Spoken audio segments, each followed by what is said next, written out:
This meeting is being live streamed. Okay. Okay, it says it's setting it up, redirecting. Okay, so are we live? I think we're live. Well, let me check the Facebook page and we'll see. Yeah, check and see. Now this is strange because are we live? I think we're live.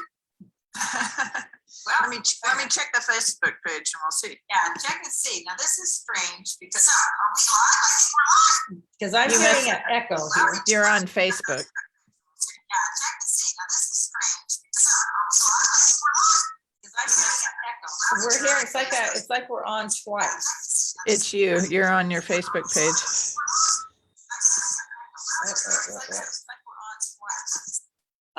Uh-oh. I think I just lost us. No, I think you're on. Well, let me see. Oh, live on Facebook. Oh, yeah, I think it was picking up on the two places. Okay, so boy, a morning of techno. I love your background because it actually looks like I feel. It's like, oh, okay, so are you doing it verification? Just verify that we really are, because no, I'm doing it right now. you are. I love it, Lisa. You're able to do multiple things at a time. Sometimes, and it's funny because I used to only do Zooms, and then I haven't. So we've gone to now our fourth platform, and as I understand, I don't think we can see any comments on here from this perspective. No, they're on here. But anyway, so we're good, Lisa. We are. It says live 1 minute ago. So I don't see anybody seeing us yet, but yeah, well, we're since we're now 45 minutes later than our normal time, but maybe they'll come back. They'll come back and watch at the end. I just know it's so hard to reschedule times, and our week gets busy as we go. So I think, well, let's just go for it, and hopefully we'll see what people can go back in and watch it whenever they have a chance, right? Right. So we had a little storm. We'll get into our stuff. We had a little storm here last night in Las Vegas. Did you lose power? Only for a minute. Oh, okay. We had some lightning and the wind. My gosh, I don't know what the winds were, but it had to be at least 30, 40 miles an hour. Actually, ours whipped up to close to 42 over here. Oh, because it was bad. I don't know how to judge what they are, but a whole lot more than the normal for sure. Yep. Yeah, and so I thought, well, our topic for this morning was perfect with the winds, and I thought, well, if the power goes out, and I did hear on the news that about 50,000 houses lost power for a while. Yeah, they did. So, when one faces that, this is a good time to say, okay, are we prepared, or are we just like, oh my gosh, where's the flashlight? Where is this? So starting off on our topic, what do you think about all this? How do we get prepared for things that we don't know when they're coming? How do we get prepared for things when we don't know they're coming? Well, yeah, because usually those are the surprises. If you knew ahead of time that you were going to have a tornado tomorrow, you'd have plenty of time. But normally you don't. It's just pretty much the winds come in, or the snowstorm, or whatever. I guess for me, it's just that it's always a matter of it will happen at some point. I mean, if you look at history, whether you live in a hurricane area where people stay prepared because they know that hurricanes come. Right. But if we live in areas where things are far and few between, the problem is eventually you're always going to have a problem. And so preparedness is just kind of a rule of life, in my opinion. Yeah, I think you're right. And we've kind of forgotten it. I remember living out on the farm. And frankly, I was telling my husband that growing a garden has made me much more codependent on prayer and things, because you plant stuff out there. And by the way, my garden got wiped out last night. Oh no, really? Yeah, everything's just complete. Oh, that's terrible. Oh my gosh. Yeah, it whipped through so bad. It tore everything up. So, but that's okay. I told him, I said, well, now I have more time to work on other projects. But anyway, the thing is that we're so used to being able to go to the grocery store and get what we need that we have forgotten to a certain extent how much we could be codependent on prayer, like I said, which is, Yeah. when we used to farm out in Arkansas, I remember my granddad always saying, I hope and pray we're not going to get a hailstorm, or I hope and pray we're not going to get this, when he would put in a new bunch of plants and things like that. Because granddad raised all his food. He didn't go in and shop. I mean, he could have, but he didn't. That was just him. And so I just think we've forgotten that preparedness should be kind of something that we do every week. And that's part of what I was thinking when we were thinking about talking about this topic. was when I tell people get prepared, they're like, oh, I gotta run out and buy groceries for 2 weeks, and I gotta do this and I gotta do that. But really it's an incremental project that could be done very tiny, just get a bag of rice, or a bag of rice costs $6-7. Get a bag of beans, have a couple of jugs of water, make sure your flashlights have a few batteries in, and you can do one project each week. You could, just as a preparedness thing, and consistency and small amounts build up to a lot. Mhm. And I think we've talked multiple times how true that is in every single area, right? Yeah, it is. Our whole life is just, those small steps, those one step at a time, totally makes a difference. And I love what you were just saying, because I hadn't really thought about that as I was thinking of the preparedness. But that's really a great idea. So every time you go to the store, if you just picked up one extra something, whatever that would be, and particularly like when they do have those, a sale. So it doesn't mean you have to go in and spend $100, just pick up a few extras. And if they're on sale, that's all the better. Well, all I know is something is up, and I have a feeling that we may see shortages because of whatever is going on in the background, whether it be COVID, whether it be cyber attacks like they're predicting, or solar flares or whatever. You look in the news right now, and there's a lot of unease, and there's statements stating that we may see outages of power. We may, and I mean, what happened in Texas? Oh, I know, that was such a shock. Well, yeah, nobody was prepared. I had friends that were literally had nothing to drink and nothing to eat. Had it not been for other neighbors and people who had some preparedness going on, they would have been in a lot of problems. And not neighbors, I mean friends. But anyway, my daughter even said to me, she says, well, right now we just put in the basement, and we don't have a lot of extra money because they were building on their house. And I said, just buy a bag of rice and a bag of beans. I said, because if power goes out for a week, yeah, you're not going to eat like kings, but you will eat. And that's just it's one of those things I don't think that we think of often is what would we do without stores or power and things like that if it happened for, a couple of weeks? What would we do if it happened for a couple of months? I mean, logistical chains, I don't know if you know, but I was on several investment projects and in logistical chains. And so I understand a lot about what makes up the chains that bring groceries and items to our stores, and they're fragile.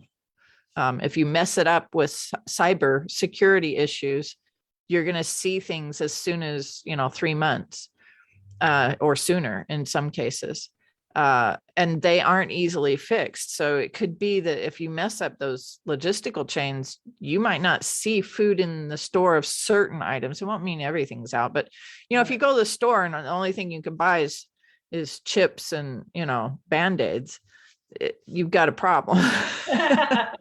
Right. That could, you might enjoy the chips for a while, but after that, yeah. But we have container ships. Did you know that there's like 78 container ships outside of California? Yes, I've heard that. Bill's been talking about that. It's like they're just sitting there. It's like, so why aren't they coming in? Well, supposedly, and I'm not sure I buy all of this because of my understanding of logistics, but the thing is that they say there's not enough workers at the docks right now. And so they're having to divert them. It's not easy to divert a big, huge cargo ship. There's not very many ports that actually take that deep of a ship. So then you have to disembark the cargo off of that ship and then reroute it. And it's all on a schedule, and it's scheduled out for quite some time. I had a transportation that I had to create for coal going from Canada over to China, and to find the right port. The guy that was ordering the coal through this company that I was working for, he wanted it like ASAP, and to just reroute everything and get it into a port that was deep enough at the time he wanted it was incredibly complicated. It took almost a week for me to get that thing ported where it was supposed to be. Wow. So then you've got the ships that have the supplies out, hanging out in the ocean.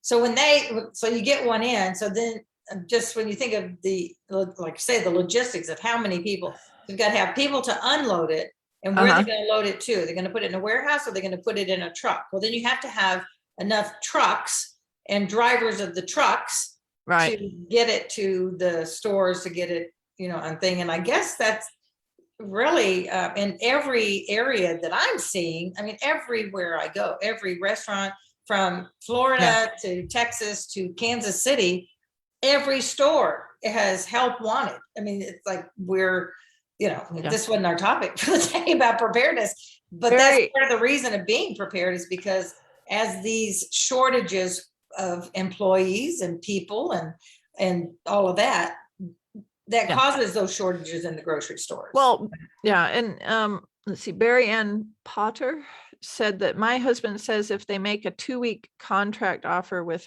housing, he will go out and help unload. Oh, I see. She's saying that he could do some of the help there at the port. That's cool. And you wonder if there wouldn't be more people if they knew, maybe a lot of people don't know that they need those helpers, and there might be those who have the time or could go out and help that. I think sometimes it's people just don't know what's needed. What could they do? Well, and the problem is in our logistics chains, there's technical jobs that just can't be learned in 2 minutes. Like you can't just go get somebody off the street and have them come in and work those big, huge cranes that lift cargo off. Yeah, that's true. And so there's all kinds of problems. And then once you start getting backed up, now everything starts having issues. In our food chain, in the logistics and vendor chain of food, like in one of my classes in college, I studied just the logistics chain of cottage cheese. And and it was really strange how precarious that logistics chain is. You have to 6 months ahead find a vendor who could get this, and then you had to find 6 months ahead of time the container, and then you have to get proper codes in, and there has to be proper programming for the trucks and the integrations and things, and you want to make sure that it's in the store at a certain time so that they can sell a certain amount of it, and they have it really finely tuned. The problem is right now we've just thrown a wrench in those logistical chains all over the place. And I know I'm talking real technical here, and it's probably not super exciting, but the thing is that I don't know that a lot of people understand some of this. Right. And it's interesting to know, because sometimes we just see, you walk in the store and you see part of now I haven't really seen that so much in Vegas. I mean, I would say there is less, but I haven't walked into any grocery store and seen all empty shelves. So I don't see that. But I can tell that there is less of things. Things aren't quite as packed in. And I think there's reasons why they're doing that too, just to so they have food stuff for next week kind of thing. Right. But I've gone in a couple of times where there just hasn't been any, and I mean, for long periods of time, there hasn't been like a milk or an egg or something like that in the different stores that we're by. I don't know, I grow chickens, and so I have eggs, and I make my own oat milk and all that kind of stuff. So I don't really depend on the stores nearly as much as as most people. But the thing is that I am noticing shortages. And mostly, like you said, at the restaurants, when I went to the restaurants, their menus are pared down quite a bit. Yeah, real big change there, I think. Places we used to have, multiple pages are down to maybe a 2-page menu. And in Yeah. many cases, kind of just a one, and some choices, of course, but not like they used to. And you walk in and the restaurants are, excuse me, like half empty, but it's not because there's no people, it's because they don't have servers to fill up all the tables. Yeah. And so that's an interesting thing. Well, let's do a little, to quote somebody out there, circle back. So let's go back a little bit. So how does this affect us being prepared? Okay, so we see that there's shortages now. So what can we do to make sure that we have what we need on hand? And I would say, Lisa, what would you guess? I would think about a 2-week cushion would be a pretty good cushion. What do you think? I think that you start with whatever you can start with, and that's the goal. In my church, we believe that in preparation, so that's been taught to me ever since I was little. The suggestion is 3 months of just shelf goods and things that you might use. And you don't have to do this all in 1 week. I mean, that would take a little planning. You build up to it, and things that you use regularly. But if let's say you're a person that eats out regularly, because then it's a little harder to keep food in without it going bad. Then there's what they call the basics. And that is to have, a little flour on hand, a little rice, a little bit of beans, have some powdered juices and things like that.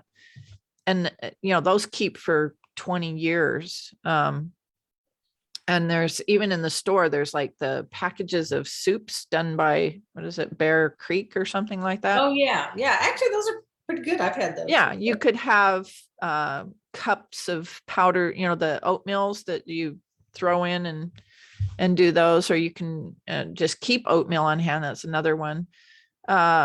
Just if you think about it in terms of, if we were in a situation where the whole world shut down for 10 days and there wasn't any availability, and then that could create some supply chain issues for quite a while.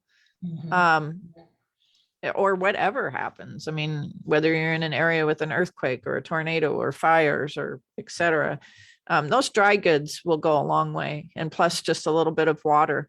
And you can find them at dollar stores. It doesn't have to be necessarily something you eat pretty regularly. It just has to have a good shelf life.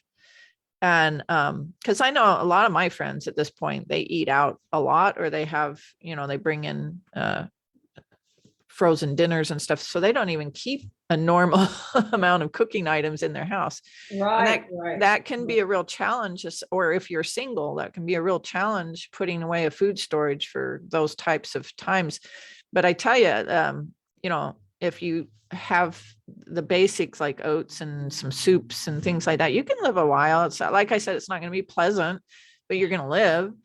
And so those are great ways to do it. And like I said, at the dollar stores or at Walmart, there's instant potatoes. I love whipping up some potatoes and putting some cheese on it and just enjoying that as a hot, dish. It doesn't have to be a full dinner. I mean, we just think differently nowadays because of how much we have in plenty.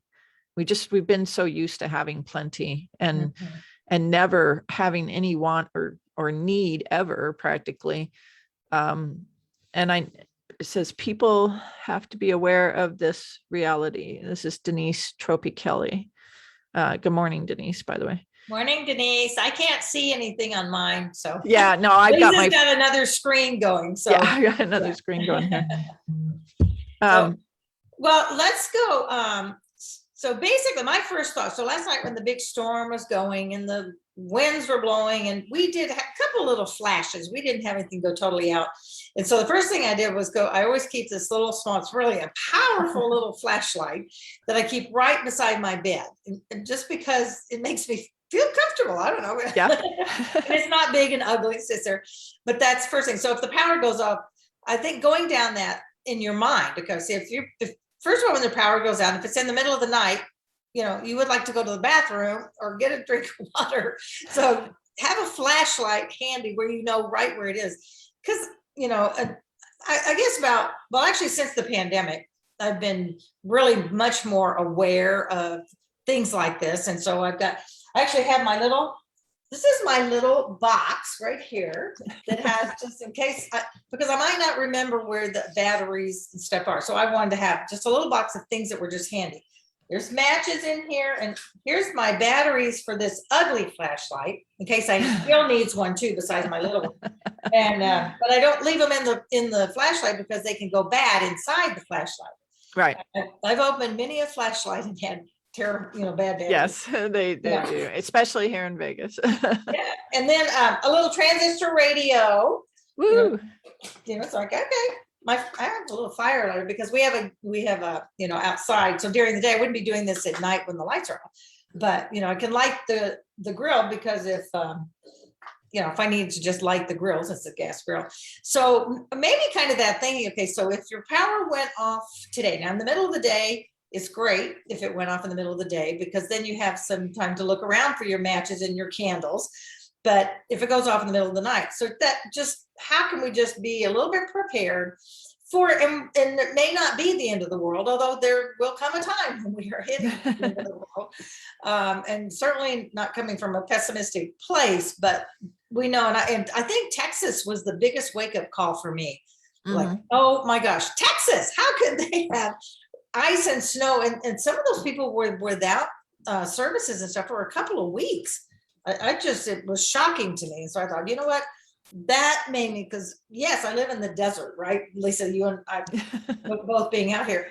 And we get chilly. We don't get ice and snow for the most part. But if that happened here, we'd be shocked. We get a little snow, but it's gone by 2 hours. Yeah. But those of you that live in the Midwest, like Terry Ann, I'm with you being on, living there in Kansas City, you have these kind of things happen a couple times a year where you lose your power. The one big one in Kansas City that I remember, there was this big ice storm. There were people throughout the city that were weeks without power because the ice was so heavy on all of the branches and the lines that they couldn't. And there were people, like I said, so, rather than just waiting for it to happen, it's like, okay, now what am I going to do? How can we be prepared? And like Lisa was talking about your food and stuff, but how about just the basics? Where's your flashlight? Where are your candles? What? And Lisa, you probably know this answer. I've seen it, but I had my brain doesn't remember little details as well as some people. So let's say that your freezer, how long does your freezer keep your food from going bad if it's out of power? It depends on how full it is, actually. Oh. So it can really, if you don't open it and the ambient temperature outside isn't, boiling hot, it'll start to melt probably after about 6 to 7 hours in there. But the items themselves are like ice in an ice chest to a certain extent. And so if you have a lot of items in your freezer, it'll actually last longer. I have when you get those food orders from the companies where they create meals for you that you can cook, and you get their freezer packs, I literally leave a couple of those in my freezer just in case the power goes out, because those will hold the cold in there. But as long as you're not opening the door, it'll stay cold enough to eat the food that's in there. It may defrost, but you can eat the food in there for quite some time, probably a day and a half to 2, that it will keep it cold. And then you're going to probably start to see a rapid decline in the freezer area. Now, as far as the fridge, it's going to get warmer sooner. Oh, so you're excuse me, you're stuff in the refrigerator. Now, if you're in a situation like Texas or those places that this can happen, like you said, in Florida, they keep a lot of things handy because they know every year they're going to have a couple of times that they're going to have to, deal with it. Well, and my son keep a couple of ice chests that are empty. and then they keep the frozen ice in their freezer, and they leave the freezer food in there, but they'll take the ice out and throw the regular food from the refrigerator and put it into the ice chest to keep it cold. So So having those handy for sure. Yeah. And then I know we decided to get a generator. I know you do too. And I have a feeling that a lot of people in Florida and some of those places have generators on hand to do that as well. Which reminds me, I probably need to go check it out and make sure it's, just to remember how to start it, Yeah. But so it seems like I read someplace that like your food that's in the refrigerator and the freezer, that as it begins to thaw out, that like if you have an electric stove, that's not going to help. But if you have a gas stove, you could cook up some of the food, which will extend it a little bit, cook it before it goes bad. And then eat it, so kind of little things like that. So what else would you maybe recommend, Lisa, to have in your prepared box? If you have a little thing of things to be prepared, that, again, if your power's just out for a day, you're going to be fine. Nobody's, you're not going to, here when it's 110, you have to be careful when there's no power, but in addition to the food stuff, what would you maybe recommend for just having ready in case you lose power for a couple of days? Okay, so here's the official thing says about 48 hours on the refrigerator, and a full freezer can stay a little bit longer than that. So what would I suggest that people have on hand is, like you said, a flashlight to be able to navigate. I would say more so that there's a lot of things that people could just educate themselves on instead of, going out and buying. A lot of us usually have a flashlight. We just need to get it out and put it where it needs to be, make sure we have batteries. But educate yourself on some of the things that you can do, because let's say power went out and it was 10 days. Now you've got a different scenario to deal with. Right. And find out, because like eggs, even from the store, can stay out for quite some time if they're at like say 45, 50 degrees outside. People don't know that eggs don't go bad really fast outside the refrigerator, but even store-bought eggs will last okay. There's different ways that you can extend the life of foods and things like that. So just start educating yourself on, what does it take if I have a roast in my freezer and it's gone past 2 days, like you said, can I chop it all up and maybe just dry it in the oven, and then I can still continue to eat it, and so that it will last a lot longer. A lot of people just immediately start taking things out and shoving them into the trash can because we haven't been taught a lot about what real food preparation and the possibilities are. And and so there's, believe it or not, there's a lot of ways that you can preserve the food rather easily, or it will extend longer than you think. Like I said, my basics are go get some oats, some flour, rice, beans, peas, all that kind of stuff. Have some powdered soups on hand.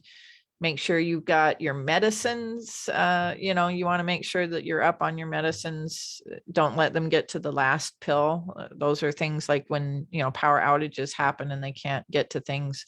I know in Texas, I had friends who were just desperate because some of their heart medication and things like that were just right at the end when that hit. Oh, now that's a really good thought.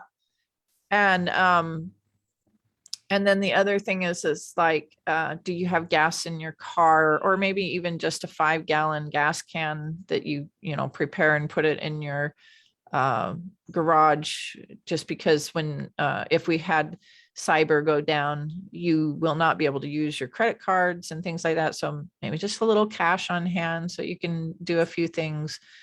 And that is really something to think about too. Like you say, if it's a cyber issue, you can't use your debit card, you can't use your credit card. Right. having cash on hand would be an excellent idea.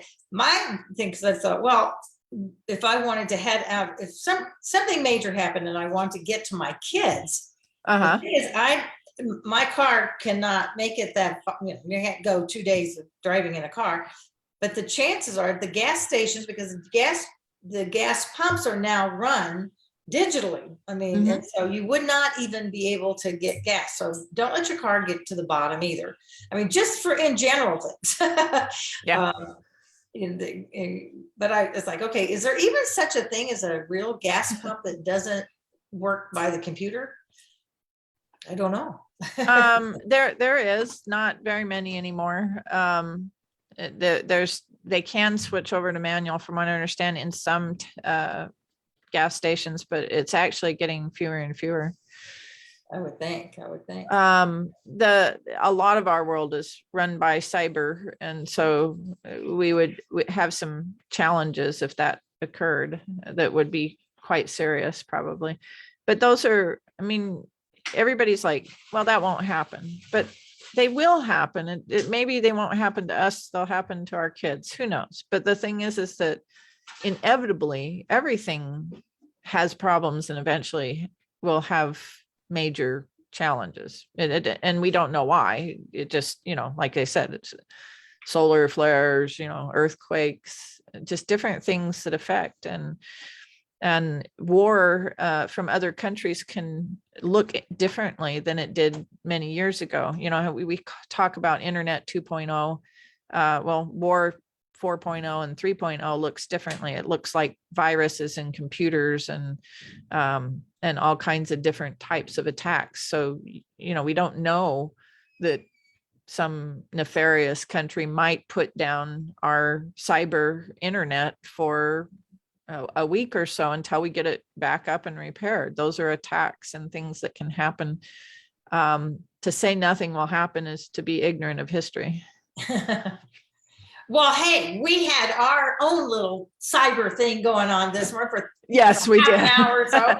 Had to change different platforms. But we got through. And we made it through. And that's just that. But imagine, I mean, and it's like the computer is wonderful when it works, but when it's not working, we want to like take a gun and shoot it or something or throw it out the window.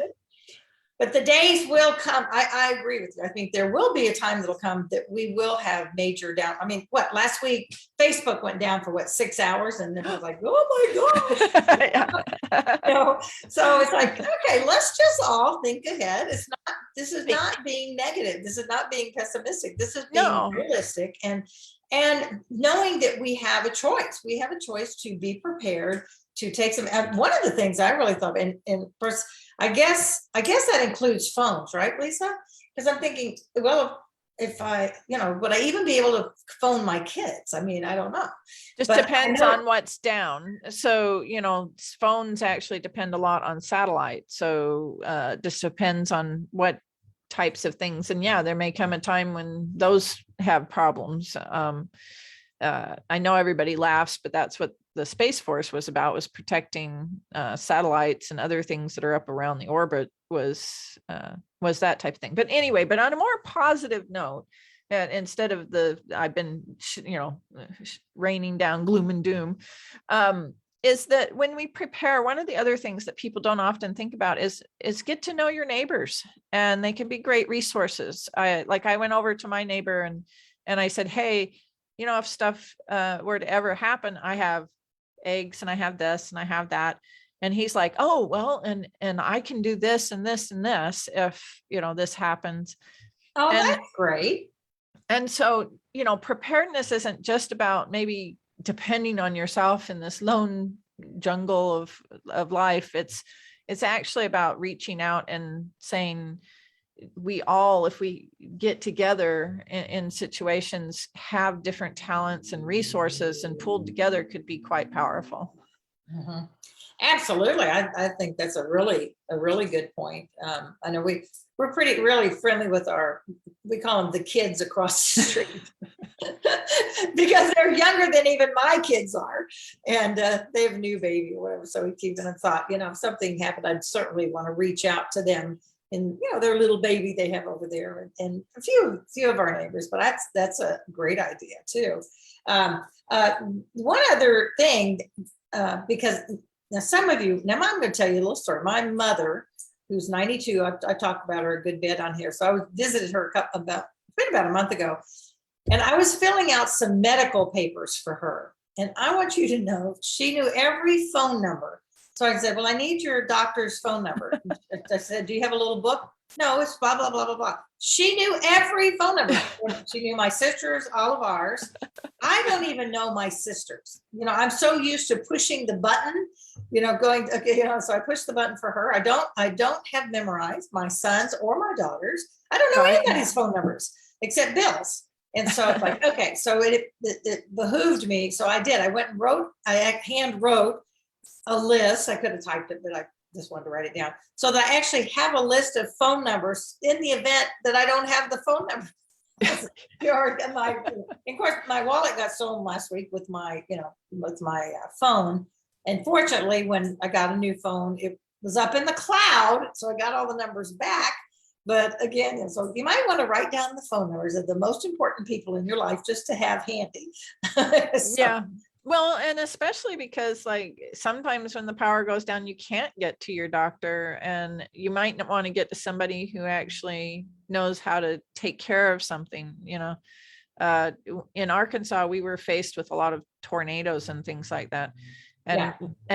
And when a tornado comes down and hurts either an animal or a person, you're not going to get a doctor in where you're at, in the way back out there in the Ozark Mountains. And so, we would call on people we knew who knew about medicinal things and could help us with those type of problems locally. So, I mean, you want to know about those numbers and things like that, because and like, for instance, remember when COVID first started, the police out here were like, sorry, we're not coming out on calls. Yeah. Remember? Yeah. And everybody was like, what do you mean you're not coming out on calls?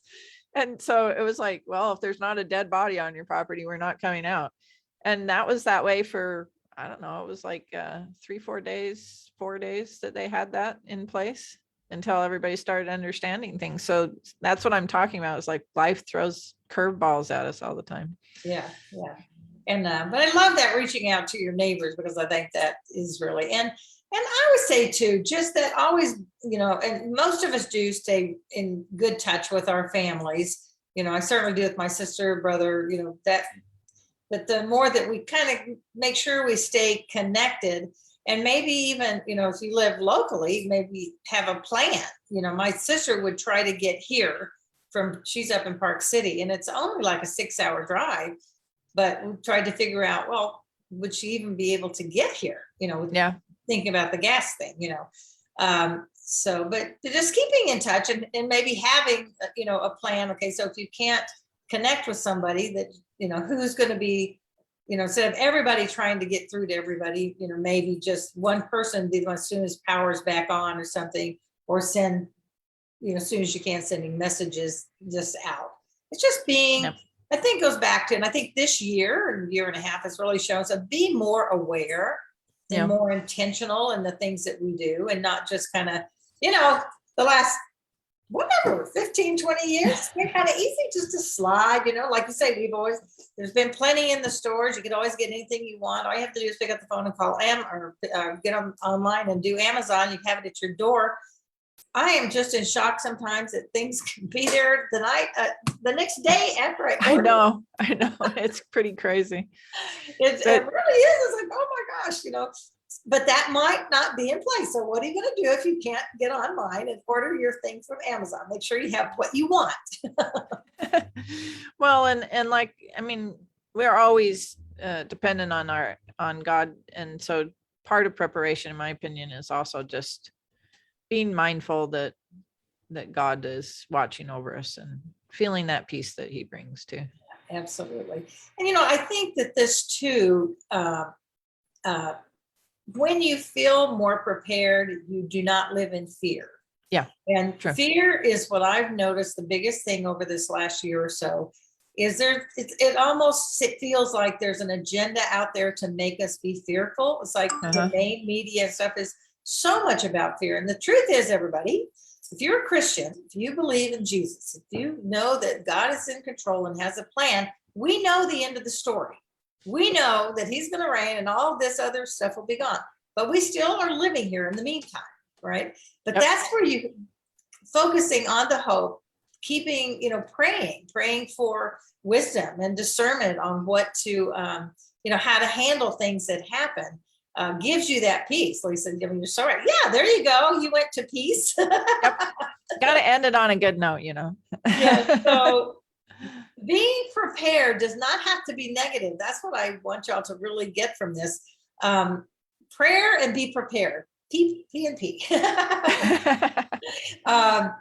Because again, it takes away the fear. If you feel like you're somewhat prepared for anything that happens, then you're not going to feel that fear. And that's where then you're living just in faith, just faith that you've done what you can do. I love Lisa's ideas of just, pick up a few extra things or one thing every time you go to the grocery store. You don't have to go out today and spend $300 or $400. No, most people don't have the money to go out and just do that, or then you put it on a credit card or blah, blah. Don't do that. But just that'll give you peace. That'll take you out of the fear, because you know what, you can't, they say, and it's so true, that fear and faith cannot exist in the same space. Right. And so if you're living in faith, then you're not in fear. And the same thing is peace. If you're in peace, if you just really feel the peace of the Lord, you're not going to be fearful. Right. And that's a big thing in our day to day. So, and when you feel that coming on, just release it and say, okay, Lord, I know you're in charge. I know you have this, you've got this in your hands. So I'm not going to worry about it. I'm going to go and do the things I can do. I'm going to be prepared and be intentional about what I'm doing. But ultimately, Lord, it's in your hands. And that's just the truth of it. So Missy says, we're prepared and ready. And Denise said, grateful every day. And gratitude is really a strong power. So absolutely. Yeah. To be, to wake up every day, and to be able to make a difference in somebody's life, your smile, your phone call, your whatever can make a difference in somebody every day. And that's important, it really is. So, well, I think it's probably time for us to sign off for an hour off of our schedule. So just goes to show that, you know what, we can also be flexible and change our schedule. Yes, we can. So thank you, Lisa. You're welcome. It's a great input. And thank y'all. Like I said, I can't see the board. Lisa's been watching for me, so I'm so glad about that. Put any comments that you want. If you have an idea of something that you have done or are going to do, let us know. Share it with everybody.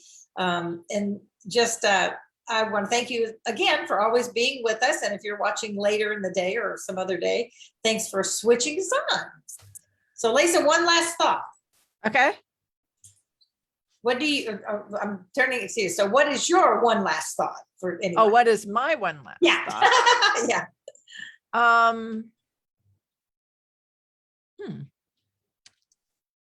don't know what my one last thought would be. It's I just want to say probably that if troubled times come, know that there's always sunshine on the other side of it. That's a great parting thought. That's great. And just like the sunshine coming through your background there.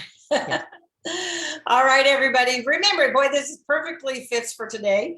But remember that life is not a matter of chance. It's a matter of choice. Choose what you're going to do and how you're going to do it, so you're not overly surprised. All right. Go out. Make it a great day, everybody. Thanks so much for being here. All right. Bye now. Bye.